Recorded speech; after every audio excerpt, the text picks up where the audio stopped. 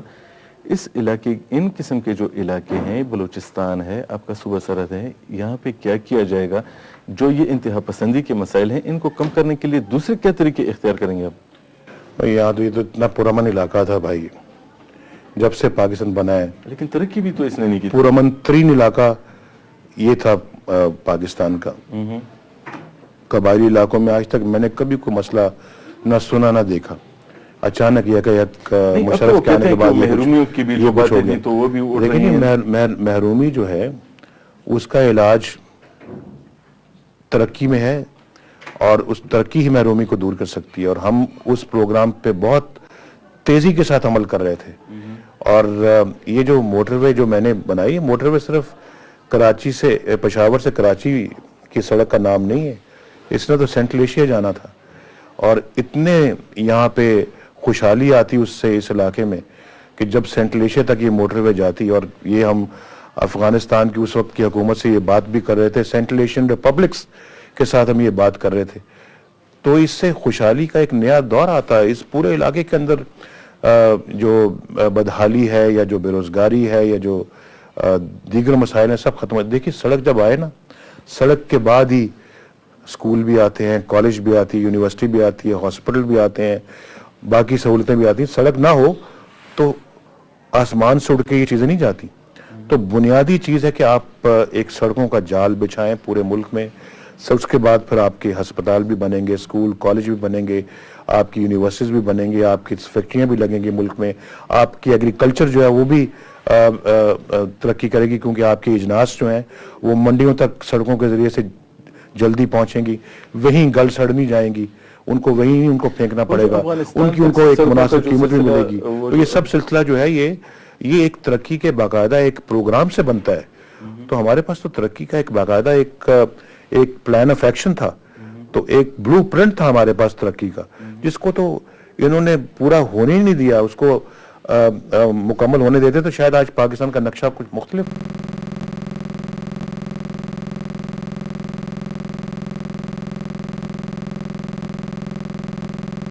صاحب یہ بتائیں کہ یہ جو افغانستان تک سڑکیں لے جانے کا جو سلسلہ تھا, پھر ہم نے یہاں پہ لوگوں کو یہ امید پیدا ہوئی کہ یہ سڑکیں جائیں گی, ریلوے ٹریک جائیں گے تو کچھ یہاں پہ خوشحالی آئے گی. بعد میں ہم نے دیکھا کہ اس علاقے میں جنگ شروع ہو گئی. تو اگر آپ کی حکومت آتی ہے تو پھر افغانستان کے حوالے سے کیا پالیسی ہوگی, یہ ایک چھوٹا سا وہ بتا دیں. پھر وہ جو کاروبار کا سلسلہ تھا, جو ایشیا کا جو گیٹ وے یہ جو بننا تھا, اس حوالے سے ہے ابھی بھی کوئی پروگرام میں؟ خواب ادھورے رہ گئے, حالات اتنے بگاڑ دیے گئے, ان کو ٹھیک کرنا ایک آسان مسئلہ نہیں ہے, اور اس کو ٹھیک کرنا بہت, میرے خیال ہے پوری قوم کو اس میں اپنا محنت کر کے اپنا خون پسینہ بہانا پڑے گا. لیکن ہماری اپنے ملک کے ساتھ کمٹمنٹ ہے, اس کو, ان حالات کو ٹھیک کرنا بھی ہماری ذمہ داری ہے. اور یہ ہم سب پاکستانی ہیں, کوئی کسی کا دشمن نہیں ہے یہاں پر, لیکن یہاں پہ دشمن بنا دیا جاتا ہے. ویسٹڈ انٹرسٹ جو ہے وہ بنا دیتے ہیں, کچھ اپنا غیر ملکی انٹرسٹ ہیں وہ معاملات کو خراب کرنے کے لیے اپنا کردار ادا کرتے ہیں. اور ہمارے یہاں پہ ان کے ایجنٹ بھی کم نہیں ہیں, خاص طور پہ یہ جو آمریت پسند فوجی جرنیل, ان کو اپنے لیجیٹمیسی کے لیے, اپنے حکومت کو طول دینے, اپنی خودداری بھی اور اپنی سلامتی بھی جو ہے نا, اپنی خود مختاری بھی داؤ پہ لگانی پڑتی ہے ان کو. اور پھر یہ ان کی اپنی نہیں لگتی بلکہ پوری قوم کا سر جھکانے کے جھک جاتا ہے ان کے آگے. تو یہ سب چیزیں جو ہیں یہ صرف اور صرف فوجی ڈکٹیٹرشپ میں ہم نے دیکھی ہیں. اگر پاکستان کو کوئی نقصانات ہوئے ہیں, کو پاکستان کو سیٹ بیکس ہوئے ہیں, پاکستان کو کے حصے میں کوئی ٹریجڈیز آئی ہیں, کوئی جب بھی کبھی سانحہ ہوئے ہیں, حادثات ہوئے ہیں, تو صرف اور صرف فوجی دور میں ہوئے ہیں. جمہوری دور میں پاکستان ایٹمی قوت بنا, جمہوری دور میں پاکستان میں ترقیاتی عمل تیز ہوئے, جمہوری دور میں پاکستان میں موٹر ویز بنے, انفراسٹرکچر بنا, جمہوری دور میں ہمیشہ خوشحالی آئی ہے. میاں صاحب یہ جو اس وقت آپ یہاں موجود ہیں، ہم دیکھتے ہیں کہ دنیا میں جہاں بھی کچھ ہوتا ہے پختونوں پہ اس کی ذمہ داری ڈال دی جاتی ہے. آپ اپنا تجربہ بتائیں، یہ آخری لمحات ہیں ہمارے پروگرام کے، پختونوں کے ساتھ آپ نے کام کیا ہے، آپ کیا نظر رکھتے ہیں؟ یہ جو ہمارے دیکھنے والے لوگ ہیں، جو ہم لوگ ہیں، لوگ کہتے ہیں کہ یہ دنیا کو چلانے کا سلیقہ نہیں جانتے، دنیا میں ترقی کرنا نہیں جانتے، اس لیے یہ پیچھے رہ گئے ہیں. ہم اپنے ایک قومی لیڈر سے پوچھیں، پختونوں کے ساتھ کیسا تجربہ رہا آپ کا؟ پختون ماشاءاللہ بہت ایک بہادر جرت مند لوگ ہیں. پختونوں کی ایک باقاعدہ ہسٹری ہے، ایک تاریخ ہے، اور یہ سر نہیں جھکاتے کسی بھی دشمن کے آگے، اور میں سمجھتا ہوں کہ خودداری ان میں بہت زیادہ ہے. تو میں تو سمجھتا ہوں کہ پختون ہوں یا سندھی ہوں، پنجابی ہوں، بلوچ ہوں، یہ سب ہمارے بھائی ہیں، اور ہم سب کو ساتھ لے کے چلنا ہے. میرے تعلقات سب سے ہیں، میرے بلوچیوں کے ساتھ بھی تعلقات ہیں، سندھیوں کے ساتھ بھی ہیں، اور پختونوں کے ساتھ بھی ہیں. میں اور پنجابیوں کے ساتھ بھی میرے تعلق. میں تو پاکستانی ہوں، تو میرے نزدیک تو پاکستان کی اہمیت سب سے زیادہ ہے، اور میں یہ سمجھتا ہوں کہ اب سب کو ساتھ لے کے چل کر ہی ہم اپنے مسائل کو حل کر سکتے ہیں. اور میں آپ کو یہ بتاؤں کہ الیکشنز کے بعد بھی ایک گورنمنٹ آف نیشنل کنسنسس ہونا لازمی امر ہے اگر پاکستان کے مسائل سے باہر نکلنا ہے. ڈکٹیٹرشپ سے مکمل آزادی حاصل کر کے ایک فوجی سربراہ یا کوئی غیر قانونی یا غیر آئینی صدر کو نکال کر پوری پاکستان کی سیاسی جماعتوں کو ایک مشترکہ متفقہ حکومت قائم کرنی چاہیے، تاکہ ہم اپنے سارے مسائل کو ایڈریس کر سکیں، ان کو حل کر سکیں. یہ ہے حل اس کا. اور اس میں پختون بھی اسی طرح سے شامل ہوں گے جس طرح سے دوسرے شامل ہوں گے. ایک آخری ایکسکلوسیو پیغام اپنے پختون بھائیوں کو کیا دینا چاہیں گے؟ میں آخری پیغام تو یہ دینا چاہوں گا، اٹھیں، اب بہت وقت گزر رہا ہے، پلوں سے پانی بہہ رہا ہے بہت زیادہ، بڑی دیر ہو گئی ہے. پاکستان کو موجودہ حالات نے بہت تباہ و برباد کر دیا. ملک کا مستقبل تاریک نظر آنے لگا ہے. اب نہیں اٹھیں گے تو پھر کب اٹھیں گے؟ جب بہت دیر ہو جائے گی. میرا یہ خیال ہے کہ آج وقت ہے کہ ہم سب اپنا کردار ادا کریں. 18 فروری آ رہا ہے. 18 فروری کو کوئی شخص بھی اپنے گھر نہ بیٹھے. میں یہ سمجھتا ہوں کہ اس دن ہر پاکستانی اگر اپنے 2-3 گھنٹے نکال کے پولنگ سٹیشن پر جائے، اپنا فرض ادا کرے، پاکستان کی تقدیر بدل سکتی ہے. ورنہ خدا نہ خواستہ اگر اس فرض میں ہم نے کوتاہی کی تو ہاتھ ملنے کے سوا پھر کوئی چارہ نہیں ہوگا. یہ چھوٹی سی قیمت ہے 2-3 گھنٹے کی، اس قیمت کو ادا کریں، پاکستان بچ جائے گا. میاں صاحب، ہمارا بھی ایک پہلا چینل ہے خیبر ٹی وی کے نام سے، ایک چھوٹا سا پیغام خیبر ٹی وی کے نام کیا دینا چاہیں گے؟ لوگ دیکھ رہے ہیں اس وقت ہماری میڈیا میں ایک بہت بڑا چینج آیا ہے. اس وقت جو پختونوں کی جو کمیونٹی ہے پورے لوگ دیکھ رہے ہیں، ہمارے کارکنان بھی اس وقت سب آپ کو دیکھ رہے ہوں گے. اس کے لیے ایک چھوٹا سا پیغام کیا ہوگا؟ خیبر ٹی وی سے میرا تعلق آج سے نہیں، بلکہ میں لندن سے تھا. لندن میں تھا اس وقت سے خیبر ٹی وی، جدہ میں بھی خیبر ٹی وی مجھ سے بات کیا کرتا تھا، لندن میں بات کیا کرتا تھا. تو مجھے خیبر ٹی وی اس لیے بھی اچھا لگتا ہے، شکریہ کہ میرا تعلق اس سے پرانا ہے. Thank you. اور اس کا نام خیبر ہے. خیبر نام بھی مجھے بڑا پسند ہے. Thank you. اور خیبر کے ذریعے سے میں جو اس صوبے کے رہنے والے لوگ ہیں ان کے لیے نیک تمناؤں کا اظہار کرتا ہوں.